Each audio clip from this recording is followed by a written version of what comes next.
So this week's Wilson Waffling is with the president of YSJ Student Union, Laura Jackson. Lovely to see you again. Too. And if you remember, we had an interview ages ago. Was it, how many years ago was it? That was last year when I was Vice President of Education, but it was back in 2013. Yes. So it was before I'd been elected as president. So it was back in 2013. So quite a while back. Ago. And now, of course, you're coming to the end I am. of of being a president for the year. So it seemed a golden opportunity to look back and sort of like think, how's it gone, and get your views about it. So first things first, of course, we have a new president now, and it's how did the elections go? Were you interested, or did you keep involved, or what did you think? Elections went really well. We had the second highest voter turnout that we've ever had in student union history, which was amazing. And we had really enthusiastic candidates, students engaged with it really well. Election night was fantastic. The atmosphere in the room was, while very tense, was very kind of big celebrations. It was great. But the actual week itself, I did find really, really difficult. It's been the first SU elections that I've not been involved with, because even in my first year, I was on a campaign team with another candidate. Right. Then I ran myself. So I've always been involved in student elections. And this year, myself and Amy, as Vice President, who's also leaving, had to remain completely neutral, which was the hardest thing, because if you spoke to one candidate for too long, you were like, oh, we need to go find other candidates to talk to, so it looks like I'm being fair to all of them. Exactly. And it was just, I was constantly on edge going, oh, have I given them all equal time? Because some of them would actively come and seek me and say, I'm really struggling today, can you talk to me about it? Because obviously I've had experience in winning elections, and they want to know how you dealt with things, but then others weren't as bothered, and you just worried how it was looking to other people. And I mean, I didn't mind saying anonymous, because I think that's the wrong thing to do. I don't think it's right that a current president or vice backs one of their candidate going for their role, because students could be influenced by that, and we want students to go based on manifestos alone and things like that. And I think I just found the whole week difficult, because it was the first realisation that I was actually leaving. A sudden shock to the system. Completely. Results night came around, and I'd gone through all the other candidates, announced the vices, announced the faculty chairs, and got to president, and I had this massive lump in my throat. And I could see my friend Izzy in the audience going, you can do it, you can do it. And don't get me wrong, I was absolutely delighted for Nathaniel. He tried really hard all week, and I was delighted for him, as did all the other candidates. So it wasn't like I was disappointed with who I was handing over to. It was just, it suddenly became very real. And I managed to keep my cool on stage, but I got off stage and went to congratulate Gabby, as obviously she's my vice this year, and we got on extremely well. And Gabby just she was crying with happiness, and she turned to me and she was like, I don't want to do it without you next year. And that was it. That was it. That was it. The floodgates opened. I was absolutely devastated. And I think I'm worried that students were watching and going, why is Laura crying? Surely she's happy. And I was really happy, but it was the first time it hit me that it was happening. But I'm extremely excited about next year's executive team. I think they're going to be incredible. There's some really positive manifestos in there. Fantastic. I think they're going to be a really good team. So sad as I am to be leaving, elections week was really exciting, and I'm really pleased with the candidates we've got. I think it'll be a good team next year. I think it was really nice, because I watched it on Twitter, on YouTube afterwards, and it was just sort of like coming up on the stream. So it was really interesting. And of course, with working with students, they came into our sessions to sort of like give manifestos and things. So it was quite exciting. I hope we get the same response for the general election. Completely. I honestly think they should make general election like SU elections. Yes. Wouldn't it be brilliant to see David Cameron and Ed Miliband in fancy outfits with rhyming slogans like SUs do? Covering the university in paper. Chalking the streets. And that would be a different aspect of it. It would be. I think it'd be a lot more fun. I think students would engage with it better. So you've come to the end of your year. And my next question is, what do you think your highlights have been? I'll not lie, there's been a lot. I can imagine, There's been a lot, and I think particular highlights have been around some of the campaigns we've done, especially this year. So we did a campaign called It's Not Okay, which was our Stance Against Anti-Sexual Harassment, which both staff and students signed. And that had some amazing outcomes. We got students talking about a topic that is very much left alone. Very much so, yeah. And we finally got students talking about it, because NUS have found 1 in 4 students, men and women, face sexual harassment on their campuses. And when those came out, I kind of very much thought, right, I don't see this as a huge problem. Students don't report it to us a lot that it happens, which is a really positive thing. But it should be something that we're always talking about, students are always aware of. And that campaign got over 400. Fantastic. 400 responses in just 1 week, and it's still going now. Because of it, we're now giving all first years safety and harassment training when they start in September, so they're aware of what the issues are, they're aware of our university stands. We've even got the Vice-Chancellor doing a video with us around what sexual harassment is and our stance as York St John against it. So for me that was really important, because it was something I don't think we've ever talked about. It was this brand new campaign that went great. We got loads of students involved with it, staff got involved with it, and it was just really positive that we did something that we've never talked about. So that's been a good highlight. And the fact we held a referendum this year. Yes. We've never had one in York St John history ever, and don't get me wrong, it was one of the most controversial topics. Very much so. Around whether or not we kept lad mags in the Students' Union shop, and there was a very mixed response from students. But I'm really delighted that for the first time we had an across-campus ballot on an issue, and that students really got to have their say about it. Very much and so. It was a really good way to introduce the first years to what democracy looks like from a Students' Union point of view. Do you think, this is not a question, but I was just thinking there, do you think, because you won an award, didn't you, for being a small student union, and do you think you're sort of like setting the example now for other small student unions? That was one of my other highlights. Winning Small Specialist Union of the Year for 2014 was, I can't explain the emotions that I went through that night at the NUS Awards, because I'd actually written the submission. Right, fantastic. For the nominations. So when we were shortlisted, I was overwhelmed, because nominations came through last year when I was vice, and at the time Adam as president was very, very busy, our CEO was very, very busy, and I was highly involved with NUS and said, do you mind if I write it this year? And they were like, no, Laura, go for it, not a problem. So when we were shortlisted, I've never experienced anything like that when we were shortlisted to win that. And then on the night, the response we got from other unions across the country was phenomenal. When our name was called out, I went into a state of shock. Gabby had to pick me up and take me to the stage, because I just couldn't believe we'd won, and I was crying, and it was a mess, and this person was filming me saying, how would you feel to have won? And I just couldn't stop crying. But it was the response around the room from other unions. The other unions were on their feet, clapping for us. I'd been told... Fantastic support. Yeah, I'd been told by so many other student union officers, you guys deserve Small and Specialist Union of the Year. And I think, I don't know if by setting an example, but I do feel like we're putting small and specialist unions on the map a little bit, in saying we can do what the big universities do, we can do what the big unions do. They might have more money than us, because their universities have got more money, but we can compete with them, and we can deliver the same results for our students. We can give our students an excellent experience just in the same way they can. We just have less resources to do, but we do really well with what we've got. And we tend to find now that a lot of other unions will come to us and say, we're doing this, how do you feel about it? Have you done anything similar? We're doing really well all unions are doing really well at sharing best practices across the country. The amount of times I get in touch with other unions and say, we're thinking about this, how have you done it? Is really important. And it's that collective student movement that's... It's very much so, isn't it? And it's... And that sharing good practice, getting involved. Massively. And I think being involved with NUS is one of the best things I ever did as both a vice and the president. That I now sit on a national executive council for NUS, and I'm able to see how things work across the UK, not just in our own little institution. And that's helped me become a better president, I think, because I'm aware of how things work in other institutions. That's been really good. But I think, I'm not sure if we're leading the way at the minute, but I think we're definitely putting the fact that small and specialist unions I think you're up on there. the map. We're doing well, I think you're up there. Well, according to NSS, we're 24th in the country for students' unions, so fantastic. We can't be more pleased with that. Any other high?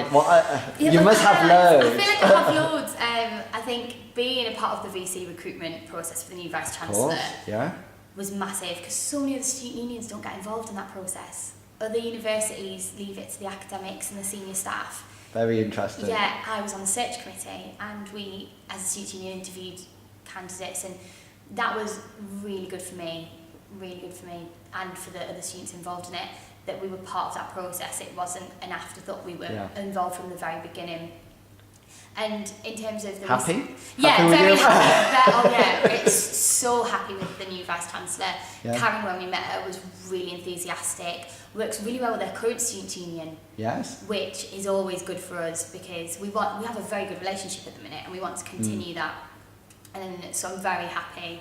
And some of the stuff Karen's done at her institution is some of the things that Nathaniel actually has on his manifesto. Perfect match. So then. yeah, they're perfectly matched. And I think other highlights, being involved in the research degree awarding powers Yeah. last year, and the fact we've now got them is a really good highlight for myself and for Gabby because we were both involved in that. That was really good.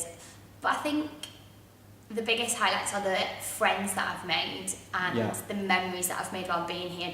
I've had some amazing ones from my 3 years as a student, Yeah. but the 2 years as a sabbatical officer, you're involved in so much more. And you make friendships, not just with new students, but with staff members as well. There are loads of staff members who are so supportive of what we do.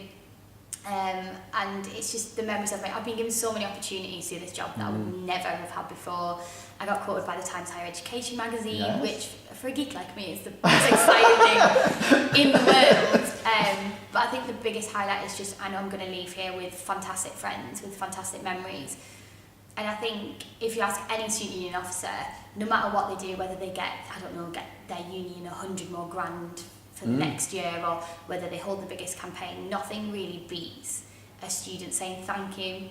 And a student who comes and tells you that you've made a difference to their experience, or they're really grateful for a campaign you've run, just I think validates you as an officer. And I think it'll be those thank yous and those friendships that I take away from this job. Without a doubt. Oh, I feel really emotional. I was going to say, I haven't bought any tissues. I'll try and keep it back. But yeah, as much as I've enjoyed all the campaign, things like that, the people are the best bit of this job, without a doubt. So obviously, you know, you've done your year, you've done all these wonderful highlights, you've done so much. Is there anything that you really wanted to do, or you really wish that you had completed that you're not going to be here to do? I'm not. One of the things I really wanted to do at the beginning of the year, and it was done at Goldsmiths Students' Union, was to get a student on the. We have students on every single committees across the university. Yeah. It's fantastic, but we don't have a student on the committee that decides the Vice Chancellor's pay. Right. And it's the only committee that there's not a student representative on, and it got passed at Goldsmiths last year, and I really wanted to get it done. And we have started that conversation. Yeah. About whether or not it might happen. I spoke to the Vice Chancellor about it, I spoke to Anne Green, the Chair of Governors, about it. But because we've been so busy with Vice Chancellor recruitment, with Dean recruitment, and the new strategic plan as well, that's all been huge this year, it's kind of been put to the wayside a little bit. So it's something that I'm going to ask Nathaniel to carry on next year, I think. That's been one of the things I wish I'd completed, but it got left behind for much more important projects, I think. While it's still really important we get student representation on that committee, and I hope we will get there one day, I understand that why I haven't been able to complete it. Maybe if Karen's watching this. Karen, if you're watching, get a student on REMCOM, please. It'd be... Anything else that you... things I really want to change. I suppose I'm not going to be here to see the changes that happen to our building. And that's a shame. Because we know now that we are moving and we're being relocated, and I think I'm going to be sad to not watch that project finish off. Right. While I'm part of the conversations now and heavily am doing, they're going to continue past my term, because wherever we get moved to, that's not going to happen for over a year, and that'll be a shame to not see that through, I think. So, do you think you'll come back? I know this is not what because, I mean, obviously I've moved from job to job, and whenever I've gone back to another job, it never seems to be the same place. You know, people change, buildings change, you know, and I was just thinking then, you know, whatever you do next, do you think you'll come back and sort of like just to see how it's going on, or what? I think I'll be careful how frequently I come back, because you don't want to put pressure on the new officers. Like, Laura's back every 5 minutes. She's clearly keeping an eye on us. I don't want that. But this place is a massive part of me, and has a really strong place in my heart. And I think I will come back because I've got strong friends here. Like, Yeah. I'll be visiting Gabby without a doubt, Yeah. because we're really close. But I think I will come back. We have All John's weekend anyway, where all the students come back. Yeah, I'll it was just the other weekend, wasn't yeah, it? it was 2 weekends ago. It was Yeah. a really good event, and I'll definitely come back for that because it's a great opportunity to see how things have changed. But I love York, and I do intend on sticking around in York, so hopefully I'll be about. But it'll be good to see. It'll be good to see how we develop as a union, I think. So I'm going to jump questions again. No, So it's if fine. you came back in 5 to 10 years time, you know, so you go away and then 10 years time, you know, you come back, what's your aspirations for the student union? Obviously an amazing new building. Yes, of course, in an amazing location. In an amazing location. Definitely, I'd love the building to be kind of this new, kind of modern kind of thing that gives us a bigger space to complete more of our activities that we Yes. do. But I think I'd really love to see, if I come back in 5 years, to see that our students are running campaigns. Right. That they're led by students. While we have loads of students involved in the campaigns, they tend to come under an officer. Right. And I'd love to have, while we do have some come to us, I'd love to have more students coming in and just going to the officers and saying, I want to campaign on this, how can I do that? And I'd love to be able to give them support on how to Yes. run it and do that a lot more, that we're doing more student-led campaigns rather than student-involved campaigns. Because while all the campaigns we run are based on what students are telling us, I'd love it that instead of the officer running them, the student, instead of coming to us saying, we're concerned about this issue, can you run a campaign on it? I'd rather the student came in and went, I'm bothered about this and I'm going to run a campaign on it. I would love to see that. I'd love to see our sports and societies and all of our different committees grow. I'd love to come back in 5-10 years and there be double the amount of what we have at the minute, because the committees that we have, the programme rep systems that we have, the sports and societies that we have, are some of the reasons our students feel at home at York St John.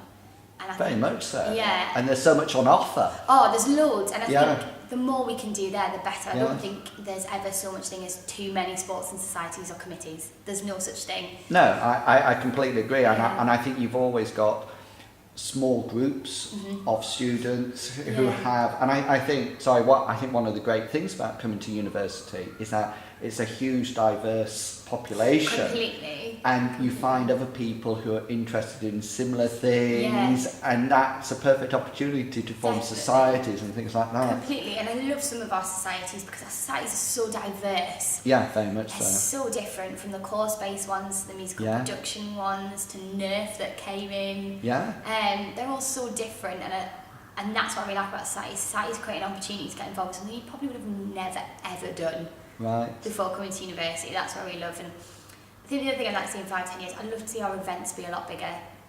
At the minute we don't have the money for that. We don't have the money for the grand summer ball or a postgraduate ball or anything like that. But I'd love to see in a few years that we've really expanded, that we're getting kind of big name acts in and things like that the other universities get, which unfortunately is all down to money. So maybe I'm just hoping that we'll be richer in 5 to 10 years. I think it's also priorities, isn't it? Yeah, it is. You know, where money goes, you know, Completely. and obviously we're Institute of Learning, Yeah. but our learners are our students. They are, yeah. You know, and without them, we're not actually an institution of learning anymore. And I think your officers are really interested, you view about that, because it's changed them from leaders to facilitators. Yeah. They're literally saying, come to us and we can help you do this. Yeah, completely. Rather than follow us, so Yeah, to speak. students, I always believe that the best leader kind of follows in a lot of ways. Yes, That they encourage others to lead exactly. and take things on themselves. And I think that's what I want to see our students doing in 5 to 10 years. I want to come back and see that they're pushing the campaigns and that they're getting support from the officers. Yeah. And while the officers can lead the way in a lot of other ways, I'd love to just see, we should always have students at the heart of everything, and we do. Agreed. Completely. Everything that we do is based on student opinion and what the students think. But I'd love to just see things be a little bit more student-led, I think, that students are leading the campaigns and things like that. They do a lot of leading at the minute.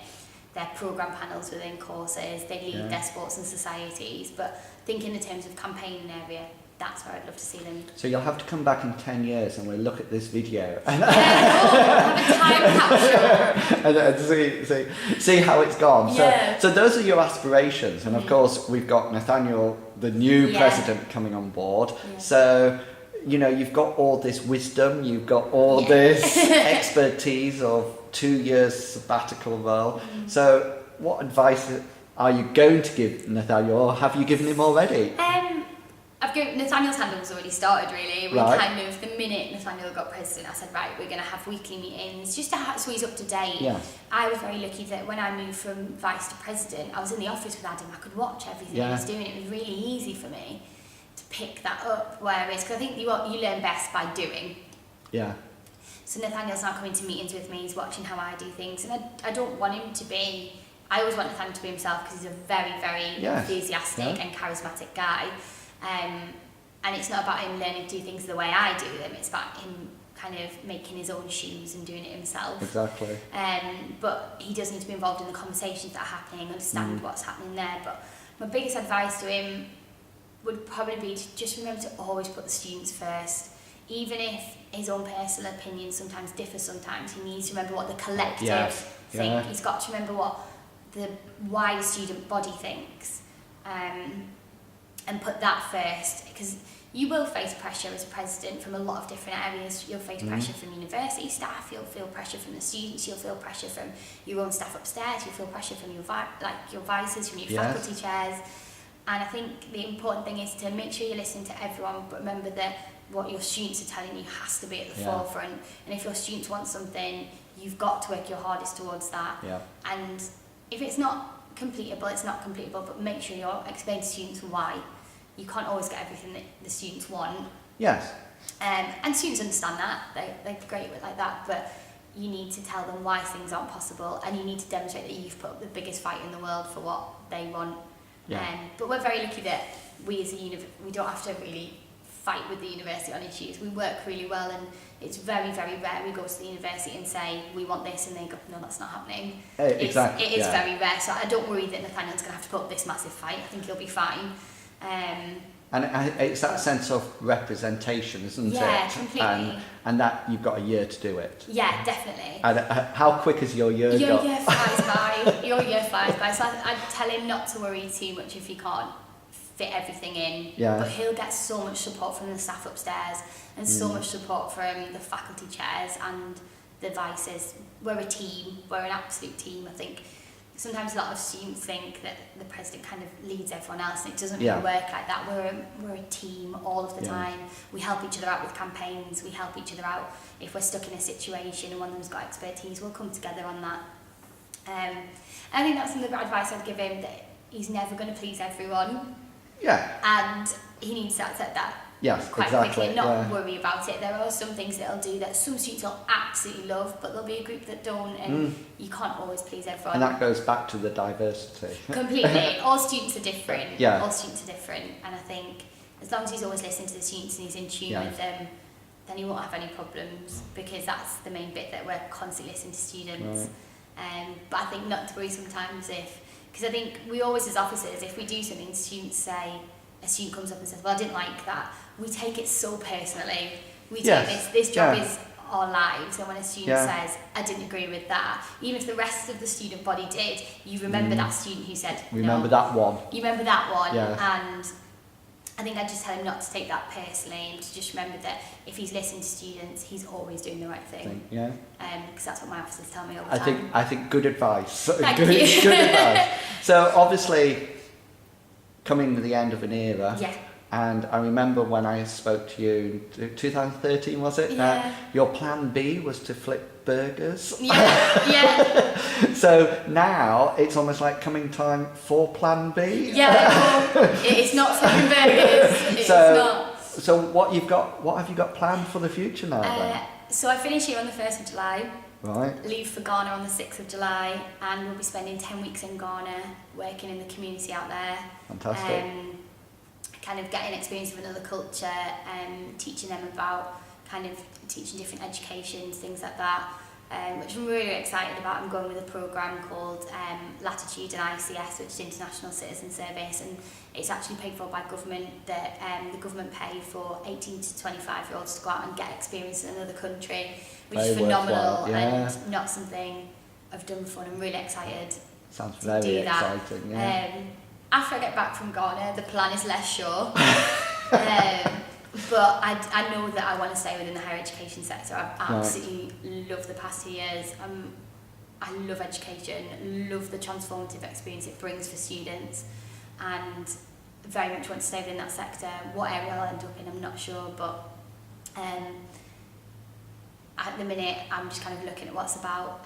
Would love to stay within kind of the student movement in the higher education sector, because it just brings around so many worthwhile things for students, I think. So it comes back to that feeling of making a difference and change and having impact, you know, and it's there's very few jobs realistically that you can actually have that sort of impact, you know, so so if there's a job coming up then here later, I think that's why it's going to be so hard for me to find a job, because this literally has been my dream job, and it's one of the worst things about being a sabbatical officer. It's a term of 2 years and that's it. And this job has been, I've loved every minute of it, because I've been able to make a difference and been able to say that I've made change, and it'll be hard to find another job that allows me to do that on such a scale. It will, but I think the skills and the expertise that you've built up here will allow you to go and make changes and have impact elsewhere or back here or something, you know, and that's the important thing. So coming to the end of the interview, my question would be, you know, you need to sum up your presidency here at YSJ, and to make it even harder, I'm thinking 3 words. 3 words to sum up your time here. Unforgettable. Good word. Without a doubt. Transformative. I'm without a doubt a very different person to the 18-year-old fresher that arrived a few years ago, without a doubt. And just phenomenal. Right. There's not. Very good words. I don't have a regret. No regrets. Never have any regrets. Never any regrets. I've loved every second. Thank you very much. It's been lovely to talk to you again, and good luck to everything that you do in the future. Thank you. I'll come back and visit. Yeah, thank you very much.